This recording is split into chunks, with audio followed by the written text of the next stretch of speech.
Greetings to you all in the name of our Lord and Savior Jesus Christ. हमारे प्रभु यीशु मसीह के नाम में आप सबका अभिवादन करते I हैं। thank Anurag TV for giving us this opportunity to enter Maharashtra. हम अनुराग टीवी का धन्यवाद करते हैं जिन्होंने हमें ये मौका दिया है कि हम महाराष्ट्र में प्रवेश कर सके। And we pray that this channel is going to do really good and cover all of India. और हम प्रार्थना करते हैं कि ये जो चैनल है वो बहुत अच्छा करेगा और वो पूरा भारत देश को कवर करेगा। So during these Lent seasons, it is really important for us to meditate on the Word of God. ये लेंथ सीजन के टाइम में ये बहुत ज़रूरी है कि हम परमेश्वर के वचन पे मनन करें। You know, when we meditate on it, you might arrive at different doubts from the Bible.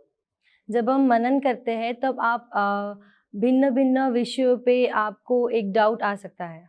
And one of the most peculiar doubt that I ever received or that I ever had when I was a child was sin. एक बहुत विशेष विषय जिसके बारे में मुझे हमेशा एक संदेह रहता था वो है पाप। And you know, I'm pretty sure that you must have also arrived at this doubt saying that what is sin? What is actually sin? और मैं बहुत श्योर हूँ कि जब आप पढ़ रहे होगे तब आपको भी ये संदेह ज़रूर आया होगा कि ये पाप क्या है। So basically, it is because of this three-letter word called S-I-N, sin. That's the reason why a lot of religions were birthed into this world. ये जो इंग्लिश का वर्ड है सिन SIN, ये जो 3 लेटर्स का जो वर्ड है उसके वजह से काफ़ी सारे रिलीजन्स, काफ़ी सारे धर्म की स्थापना हुई है। The reason for God to come into this world is also sin. परमेश्वर का इस पृथ्वी में आने का एक कारण पाप भी है। So it is the reason why you and I are actually listening to this word. ये भी एक कारण है जिसकी वजह से आज आप और मैं इस वचन को सुन रहे हैं। So let us look at this word called sin and what does the Bible define about this word? आइए आज हम पाप के बारे में देखते हैं और बाइबल पाप को क्या दर्शाती है, क्या कहती है। Let's all look at 1 John chapter 3 verse 4. हम देखेंगे पहला यूहन्ना उसका 3 अध्याय और 4 वचन। Everyone who sins breaks the law. हर कोई जो पाप करता है वो नियम को तोड़ता है। So that is exactly what the Bible says, and it says sin is lawlessness. और यही परमेश्वर का वचन कहता है कि पाप ये नियम को तोड़ता है। So basically, when there is no law, मुख्य बात ये है कि जब कोई नियम नहीं होता है, that is exactly when you can sin. जहाँ नियम नहीं होता है वहाँ आप निश्चय ही पाप को करेंगे। So everyone who sins means they broke the law. हर कोई जो पाप करता है वो नियम को तोड़ता है। So it is as simple as that. You know, so rebellion is also sin. ये बहुत सिंपल है, बहुत आसान है कि विरोध करना यानी कि पाप करना। Right? So when you rebel against the law, जब हम नियमों के प्रति विरोध करते हैं you are sinning. आप पाप कर रहे हैं। So you know, law is different from the person who created the law. नियम उस व्यक्ति से अलग है जिसने नियम को बनाया है। So law is different from God. नियम परमेश्वर से अलग है। You know, God is the one who creates laws. परमेश्वर वो है जो नियमों को बनाता है And according to the laws, everything exists. और नियमों के अनुसार हर चीज एग्जिस्ट करती For है। example, law of gravity is a law. So what does law of gravity mean? गुरुत्वाकर्षण शक्ति मीन्स क्या? Law of gravity is also a law.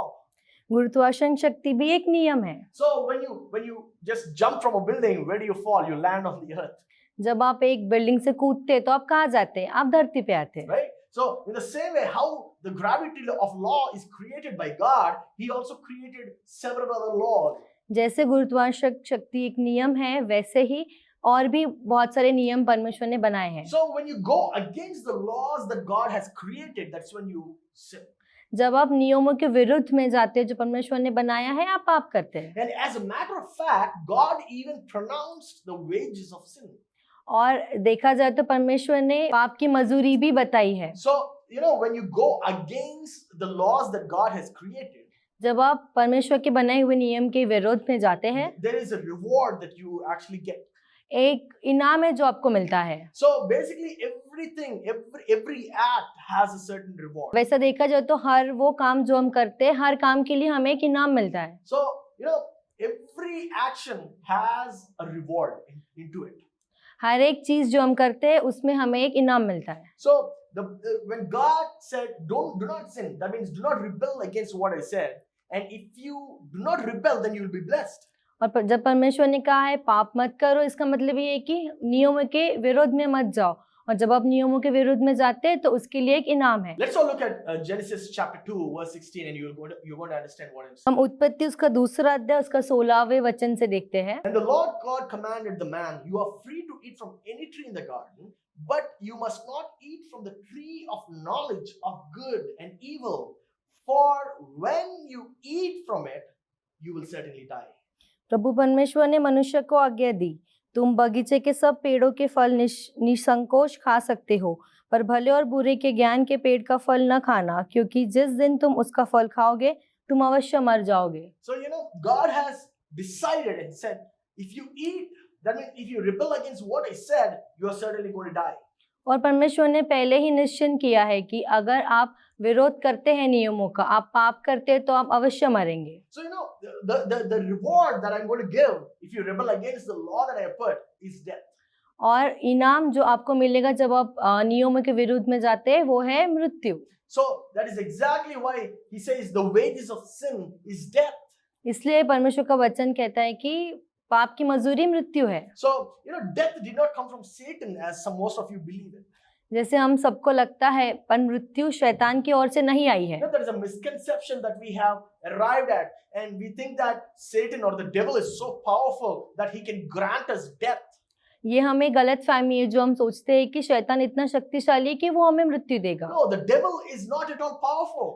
But ऐसा है कि शैतान बिल्कुल भी शक्तिशाली नहीं है. He's a jobless angel. वो एकदम खाली पीली स्वर्गदूत है. He just fell down from heaven because he was rebelling against the law. वो स्वर्ग से नीचे गिरा था क्योंकि वो परमेश्वर के नियमों के विरुद्ध में जा रहा था. When God created death, जब परमेश्वर ने मृत्यु को निर्माण किया, there was no power for death. तब मृत्यु में कुछ सामर्थ नहीं था. Because God said, death is existing, but the death won't be activated until and unless you rebel against the law. परमेश्वर ने कहा है कि मृत्यु है, पर मृत्यु तब तक काम नहीं करेंगे जब तक हम नियमों का विरोध नहीं करेंगे. So death existed even before the sin. पाप के पहले भी मृत्यु थी. So death and sin has nothing to do with existence. पाप और मृत्यु का अस्तित्व से कोई संबंध नहीं है. But death and sin have a relation with rebellion. परंतु पाप और मृत्यु का संबंध है नियमों के विरुद्ध जाने से. So as long as Adam obeyed the laws of God, there was no death. जब तक आदम ने परमेश्वर के नियमों का पालन किया तब तक कोई मृत्यु नहीं थी. Or rather, can I say, death had no life?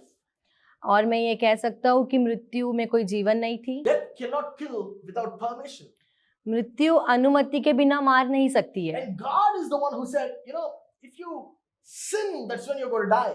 और परमेश्वर ने स्वयं कहा है कि जब आप पाप करोगे आपकी मृत्यु So होगी. God created a law even for death. तो परमेश्वर ने मृत्यु के लिए भी नियम को बनाया है. So when Adam sinned and disobeyed against God, जब आदम ने पाप किया और परमेश्वर की आज्ञा को तोड़ी, that is when death was permitted to kill Adam. उस समय मृत्यु को अनुमति मिली कि वो आदम को मार दे. So sin empowers death. पाप जो है वो मृत्यु के ऊपर राज करती Or है. rather, can I say, law empowers death.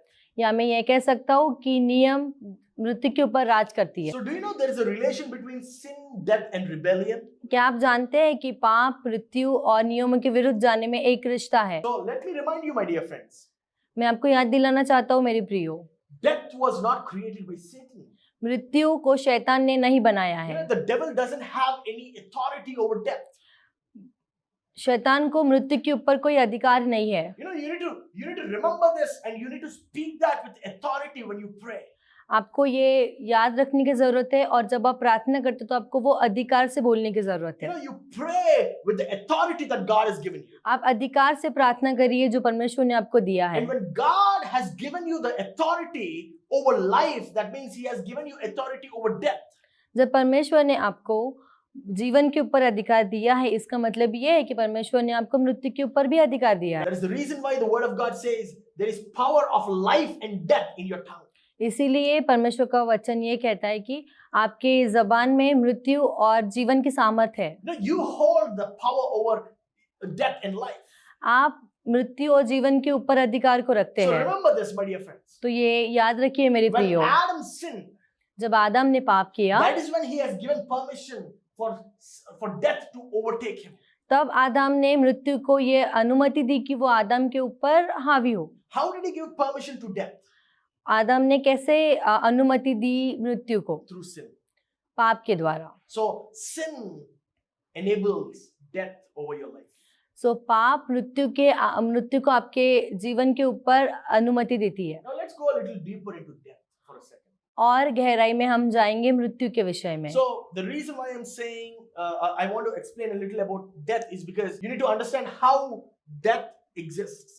मैं आपको मृत्यु के बारे में और बताना चाहता हूँ क्योंकि आपको ये पता रहे कि मृत्यु कैसे अस्तित्व में है। In order for us to understand that, let's create death in 3 parts. मृत्यु के विषय में समझने के लिए हम उसको 3 भागों में डिवाइड करते हैं। So the first part is this. तो पहला पार्ट ये है The departure of the Holy Spirit from the spirit of man. मनुष्य के आत्मा से पवित्र आत्मा का निकल जाना। That is the highest level of death. वो सबसे उच्च दर्जे का मृत्यु है। That is exactly what God meant by saying, when you sin, you're going to die. यही परमेश्वर ने कहा है कि जब आप पाप करोगे आप मरोगे। So the leading Holy Spirit from the spirit of man is the actual death. परमेश्वर की पवित्र आत्मा को मनुष्य की आत्मा से निकल जाना ये है असली मृत्यु। That is what happened when Adam sinned. यही हुआ था जब आदम ने पाप किया। The second part of death is this. मृत्यु का दूसरा भाग The departure of man from the presence of God. मनुष्य का परमेश्वर की उपस्थिति से निकल जाना। That is what happened to Adam as well. यही हुआ था आदम के साथ भी। You know, when Adam sinned, he ran away from the presence of God and he was hiding. जब आदम ने पाप किया तो वो परमेश्वर की उपस्थिति से निकल के वो छुप गया। And he was hiding from when God was walking. He was saying, "Where are you, Adam?" जब परमेश्वर चल रहे थे तो परमेश्वर ने पूछा, आदम तू कहाँ है? When God said, "Where are you, Adam?" he knew exactly where Adam was, but God was asking about the positioning of Adam in the presence of God. जब परमेश्वर ने पूछा आदम तू कहाँ है तो परमेश्वर जानते थे कि आदम कहाँ पर है, परंतु परमेश्वर की उपस्थिति में आदम की जगह को जानना चाहता था। The third part of death is this. मृत्यु का तीसरा भाग ये है The departure of the spirit of man from his physical body. मनुष्य की आत्मा को मनुष्य के शरीर में से निकल जाना। So God is more concerned about the first part of death. परमेश्वर ज्यादा महत्व देता है पहले मृत्यु को, पहले भाग को। So when the Holy Spirit leaves from your presence, from your spirit, जब पवित्र आत्मा मनुष्य की आत्मा से निकल जाती है, that is the actual death in God's presence. परमेश्वर के नजरों में वो एक्चुअल डेथ है, वो असली में मृत्यु है। When Adam and Eve, now let's come back to this topic of sin. हम वापस आते हैं हमारे पाप के विषय पर। When Adam and Eve picked the fruit and they ate it, जब आदम और हवा ने फल को उठा के खाया उस फल को, they disobeyed the laws of God. उन्होंने परमेश्वर की आज्ञा को तोड़ा। The spirit of God left them as soon as they disobeyed. जैसे ही उन्होंने आज्ञा को तोड़ा पवित्र आत्मा उन्हें छोड़ के चले गई। So that is exactly what I mean by disobedience is sin. यही मैं बोलना चाहता हूँ कि अनाज्ञाकारिता में पाप करना। You know, after he disobeyed, Adam disobeyed.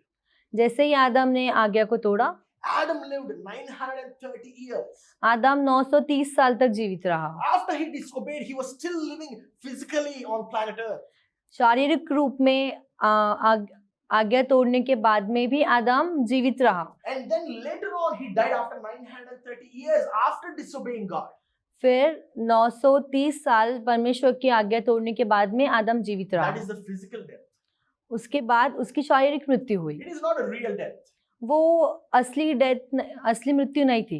It is only the departure from planet Earth.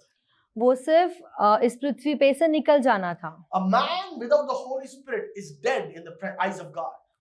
एक मनुष्य पवित्र आत्मा के बिना परमेश्वर की नजरों में मृत है। That is the reason why when Jesus Christ came back to this planet Earth, the main thing that he brought along with him was the Holy Spirit. इसलिए जब यीशु मसीह इस पृथ्वी पर आए तो मुख्य बात जो वो अपने साथ लेके आए वो है पवित्र आत्मा। You know, you can achieve great success in your life, आप अपने जीवन में बहुत सफल हो सकते हैं, but in the eyes of God, you're still dead. पर परमेश्वर की नजरों में आप फिर भी मृत्यु है। If you do not have the presence of God inside you. अगर आप में परमेश्वर की आत्मा नहीं है तो परमेश्वर की नजरों में आप मृत है। You might be poor, you might be rich, whatever you are. आप गरीब हो सकते हैं, आप अमीर हो सकते हैं, आप कुछ भी हो सकते But हैं, if you do not possess the Spirit of God inside your body, then you are dead in the eyes of God. परंतु अगर आप में परमेश्वर की पवित्र आत्मा नहीं है तो परमेश्वर की नजरों में आप फिर भी मृत है। So you need to understand, when Jesus Christ came back on the day of Pentecost, he blew his Spirit over them. जब यीशु मसीह पेंटिकुस्ट के दिन वापस आए तब परमेश्वर ने अपनी पवित्र आत्मा को सबके ऊपर फूंका। Are you able to understand? And people received the Spirit of God. क्या आप समझ पा रहे हैं? और उसके बाद में लोगों ने पवित्र आत्मा को ग्रहण किया अपने Till जीवन the में। time, the Spirit of God was upon the people, but was never inside the people. तब तक परमेश्वर की आत्मा लोगों के ऊपर थी बट लोगों के अंदर नहीं थी। For example, we see the Spirit of God was coming over the prophets in the Old Testament. हम पुराने नियम में देखते हैं तो पवित्र आत्मा प्रोफेट्स के ऊपर आती थी। And the Spirit of God would leave as soon as the prophecy was finished. जैसे भविष्यवक्ता भविष्यवाणी करते थे उसके बाद में पवित्र आत्मा परमेश्वर की आत्मा निकल जाती The थी। Spirit of God was upon David. The Spirit of God was upon several people. But as soon as they finished the job, the Spirit of God would leave them. परमेश्वर की आत्मा दाऊद के ऊपर थी, परमेश्वर की आत्मा भिन्न भिन्न लोगों पे थी, परंतु जैसे ही उनका काम हो जाता था परमेश्वर की आत्मा उन्हें छोड़ के जाती थी। So that is the main thing. We need to understand that the reason why even Jesus Christ came down to this earth is to fill the Spirit of God inside you. ये हमें आज समझने की आवश्यकता है कि परमेश्वर यीशु मसीह का इस पृथ्वी पे आने का मुख्य उद्देश्य था कि लोगों को पवित्र आत्मा से भर दे। That is the reason why the Word of God says that your body is the temple of God. इसीलिए परमेश्वर का वचन कहता है कि हमारा शरीर ये पवित्र आत्मा का मंदिर है। In order for death not to be accurate, आपके ऊपर मृत्यु शुरू नहीं होने के लिए you should not sin. आपने पाप नहीं करना है। But you know what? Adam sinned. पर क्या आप जानते हैं आदम ने पाप किया? And because of that one man who sinned, उस एक मनुष्य के कारण जिसने पाप किया the whole humanity was sinning. पूरे मनुष्य जाति ने पाप किया, पर पाप आया। Because you're still in the groins of Adam. आज भी मनुष्य जाति आदम के वंशावली में है। You were still existing in the DNA of Adam back then. आप अभी भी आदम के डीएनए में आपका अस्तित्व है। Because Adam means the first man. क्योंकि आदम यानी पहला मनुष्य। So you and I, everybody came from the first man. आप में हम सब उस पहले मनुष्य से आए हैं। If the first man sinned, पहले मनुष्य ने पाप किया, everybody sins. सबने पाप किया। If the first man was holy, अगर पहला मनुष्य पवित्र होता, everybody who were coming from that man would remain holy. वो हर कोई जो उस मनुष्य से आता वो पवित्र रहता। So in order for the death to lose its power, मृत्यु को अपना सामर्थ खोने के लिए sin needs to be erased from planet Earth. पाप को इस पृथ्वी से मिटाने का जरूरत है। And where does sin exist? पाप का अस्तित्व क्या है? Sin exists in the blood. पाप लहू में बसता है। You do know the word of God says, in the blood there is life. परमेश्वर का वचन कहता है कि लहू में जीवन है। You even see the story of Cain and Abel. अगर हम केन और आबेल का स्टोरी देखते हैं, After Cain killed Abel, केन ने आबेल का मृत्यु करने के बाद में the blood of Abel was pleading to God for justice. हाबेल का लहू परमेश्वर से न्याय की विनती करता था। So the blood carries the lineage. लहू आपकी पीढ़ी को लेके आता है। So the same blood which was in Adam वो लहू जो आदम में था was passed down to Cain. वो केन में था। That's the reason why he killed Abel. ये कारण है कि उसने हाबेल को मार डाला। The same blood which was in Cain was passed down to his next generation. वो लहू जो केन में था वो उसकी पीढ़ियों में आ गया। So now the blood needs to be purified. अभी ये आवश्यक है कि लहू का शुद्धिकरण हो। And you know what? No man can purify the blood. और आप जानते हैं इस बात को कि कोई मनुष्य लहू का शुद्धिकरण नहीं कर सकता It है। can only be purified, and it can only be purified with a new blood. लहू का शुद्धिकरण सिर्फ नए लहू से हो सकता है। That is the reason why Joseph was never the father of Jesus Christ. ये कारण है कि यूसुफ कभी भी यीशु मसीह के पिता नहीं थे। Are you able to understand now? क्या आप समझ रहे हैं The अभी importance of blood. लहू का महत्व, You know, the blood needs to be shed in order for your sin to be erased. लहू का बहाना जरूरी है आपके पापों को मिटाने के And लिए, that blood should be a purified blood. और वो लहू शुद्ध लहू होना चाहिए. That blood should be the blood which doesn't have any kind of sin or even the intention of sin. और वो लहू शुद्ध होना चाहिए, उसमें किसी भी प्रकार का पाप नहीं रहना चाहिए. So that blood was not found in any man. और वो लहू किसी मनुष्य में नहीं मिला, That blood was not found in any animal. और वो लहू किसी जानवरों में नहीं मिला. And that's the reason why Jesus Christ was sent down to this earth. ये कारण है कि यीशु मसीह को इस पृथ्वी पे भेजा गया. You know, the word Jesus Christ means, there's actually two words. ये जो शब्द है यीशु मसीह, ये दो शब्द है. So, you know, Christ means the anointed king. मसीहा मीन्स अभिषिक्त राजा. So, you know, what is he anointed for? वो उसका अभिषेक क्यों किया गया है? So he could lay down his life for saving of humanity. ताकि वो अपने जीवन को दे दे मनुष्य को बचाने के लिए. In order for you to be saved, आज आपको आपका बचाए जाने के लिए God has planned in Genesis 3. परमेश्वर ने उत्पत्ति 3 में आपके लिए एक योजना बनाई है. God said, the same woman whom you have used, परमेश्वर ने कहा है कि वो स्त्री जिसको तूने उपयोग किया है, I'm going to use the same woman to save the humanity. उस सेम स्त्री का उपयोग होगा मनुष्य जाति को बचाने के लिए. God said, the same woman which the Satan has used to confuse and enter the sin and activate death. शैतान ने जिस स्त्री का उपयोग किया था पाप में जाने के लिए और मृत्यु को शुरू करने के लिए, The same woman, God says, I'm going to use to bring the Savior. उस सेम स्त्री को परमेश्वर ने उपयोग में लाया उद्धारकर्ता को लाने के लिए. So the same woman was used to bring out Jesus Christ into this world. और वो सेम स्त्री का उपयोग किया गया था यीशु मसीह को इस पृथ्वी पे लाने के लिए. Do you know what? The blood of woman never mixes with the child. स्त्री का जो लहू है वो बच्चे के लहू के साथ कभी नहीं मिलता है. The blood never gets mixed with the child. That's the way God has designed humanity. स्त्री का लहू कभी भी बच्चे के लहू के साथ नहीं मिलता है. इस तरह से परमेश्वर ने इंसानियत को बनाया है. And God says, I'm going to send through the same woman to save you and me. और परमेश्वर कहता है कि मैं उस स्त्री से भेजूंगा आपको और मुझे बचाने के लिए. My dear friend, your life might have been covered in sin. मेरे प्रियो, आपका जीवन पाप से भरा हुआ होगा. But do you know the only way for you to achieve victory over sin is through Jesus Christ. बस एक ही मार्ग है जिससे आप अपने पाप पे विजय पा सकते हैं, वो है यीशु मसीह के द्वारा. Because it is the blood of Jesus Christ which can erase your sins. क्योंकि वो यीशु मसीह का लहू है जो आपके पापों को मिटा सकता है. Because the blood of Jesus Christ is pure.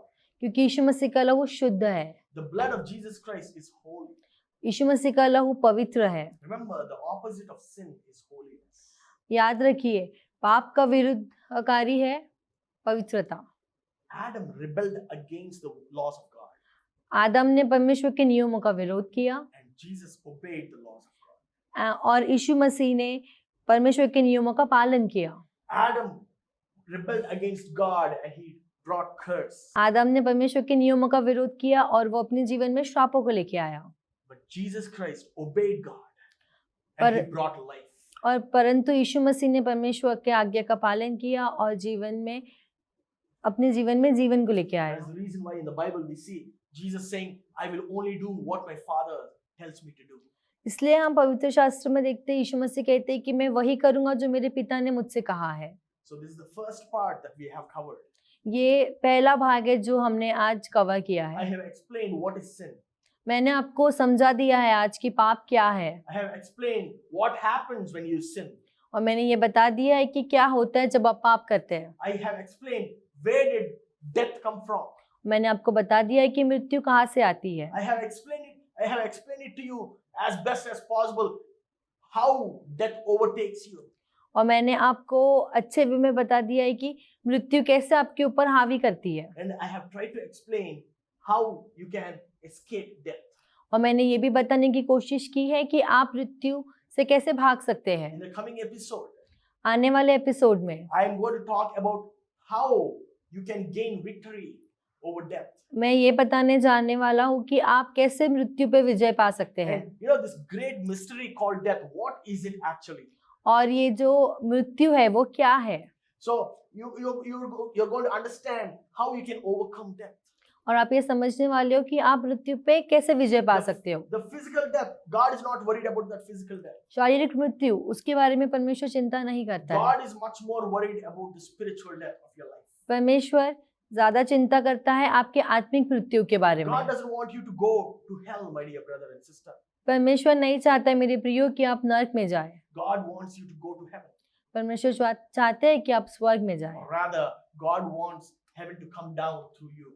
या मैं ये कह सकता हूँ कि परमेश्वर ये चाहता है कि स्वर्ग आपके साथ नीचे इस पृथ्वी पर है। One of the greatest mysteries is death. एक बहुत रहस्यकारी चीज है मृत्यु। I'm going to explain it to you in the next episode how this one man can save humanity.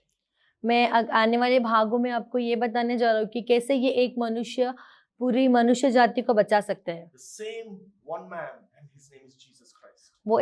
वो सेम मनुष्य और उसका नाम है यीशु मसीह।